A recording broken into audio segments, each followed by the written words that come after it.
It hasn't been done since 1993, but efforts to update Guam's property values is finally finished.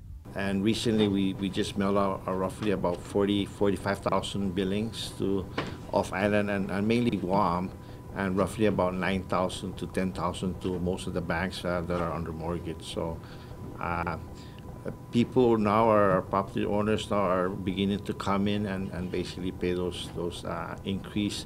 There's some increases in taxes for land and building. The 2014 real property tax statements were sent out recently and provides local property owners information on their properties and the new values. And because a revaluation hasn't been done for over 2 decades, Director John Camacho says the values were bound to show some changes. There's some people that are going to basically see increase in land. Some of them are going to show some decreases depending on the location.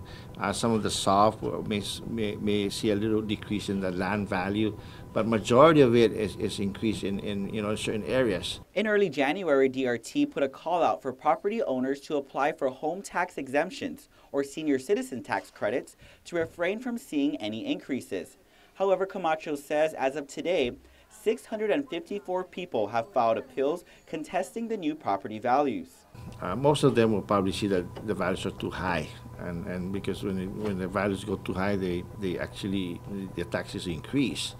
But there's also some people that feel that maybe like some of the places down in the south where they think that the land should have been more rather than going down, they're entitled to appeal that because it discredit their property values. The deadline to file an appeal was on March 16th, but Camacho says DRT and the Board of Equalization are looking to provide an extension. In the meantime, while the revaluation was once assessed at $22 million, Camacho expects the 2014 real property taxes to accumulate roughly $35 million. He says the overall revaluation is an important step in determining the true property value on Guam. But it is important because basically not only that it would add additional revenues to the territorial educational facility fund, but it basically tax the people at the fair market value rather than undervalue or overvalue. The first installment payments are due on April 20th with a second installment on May 20th. DRT will then publish a delinquent list by June 8th. If you feel your real property assessment is incorrect, you're advised to call DRT or visit the Real Property Division. Reporting for Guam's News Network, I'm Ken Quintaniza.